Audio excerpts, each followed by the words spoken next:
Amazing grace, how sweet the sound that saved a soul like me. I once was lost, but now I am found. Was blind, but now I see. When we've been there 10,000 years, bright shining as the sun, we've no less days than to sing our God's praise than when we first believed.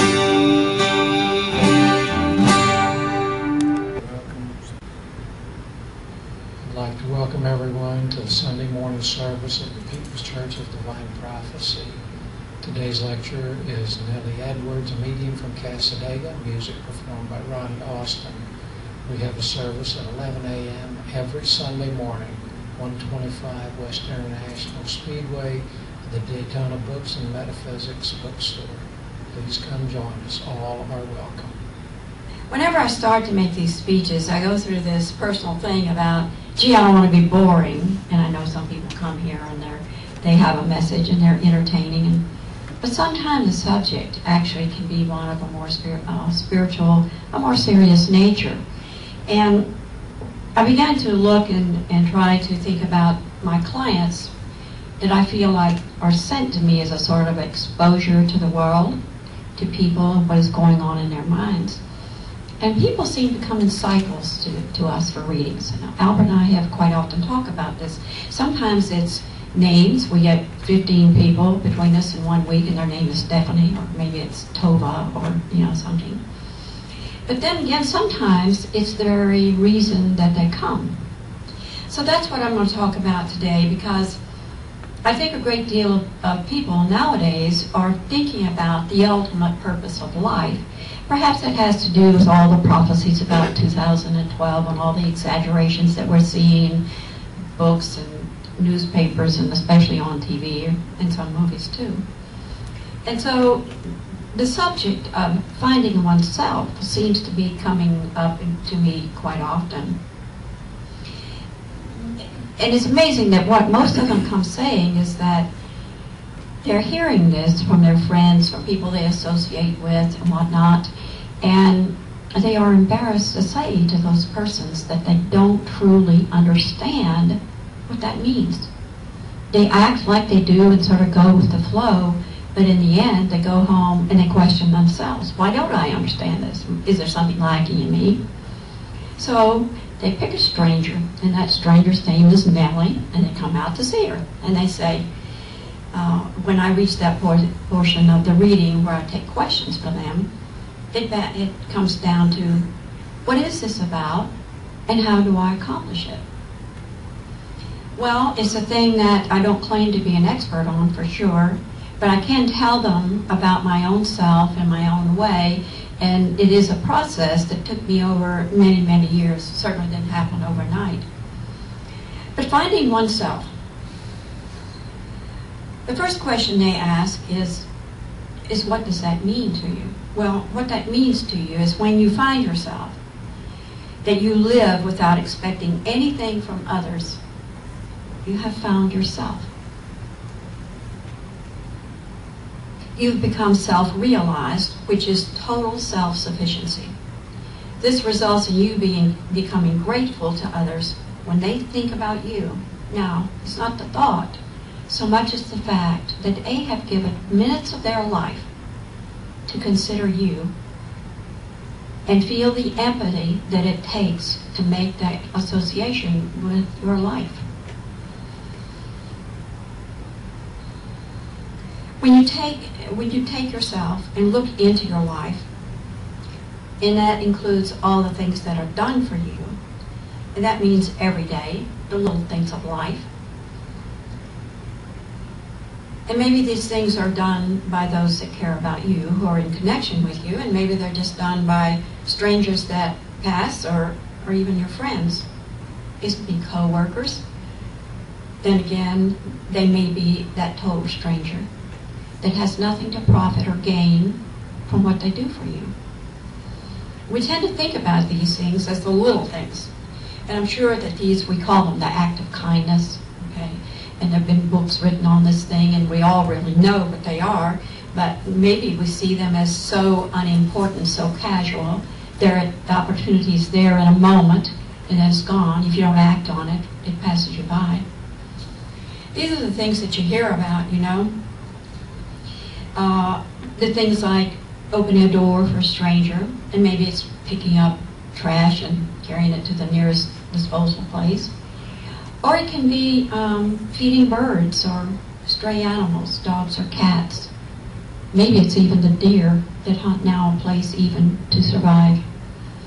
But in these acts of kindness, you see that really what you are doing is the reverse of what I said a while ago. You are taking minutes from your life that God gave you for your spiritual journey here to make life better for others. And that's what acts of kindness, that's what gives them importance. Now, we do get maybe more wound up in acts of kindness that are easy for us to accomplish, but you know what? Acts of kindness can also be those things that are major in life that you come to know about with others. Maybe it's financial struggles.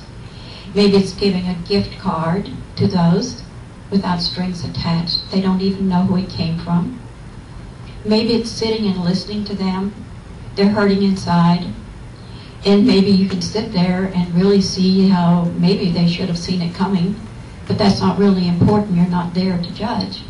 It is that minutes of human life that you give to others without intent to gain anything or expect repayment. What you're really doing here, and it may not seem it to you, is developing your own gratitude.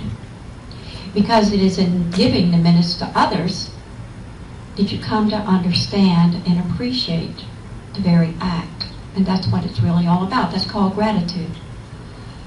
Gratitude is the way that opens the door to finding yourself, which will then, in turn, bring you into harmony with the world. That's what gratitude is all about. Well, the next step is really the hardest, and it takes introspection. Honest answers from you to yourself. That can be a tough thing for us. Once you get through this identification process, however, the rest is much easier.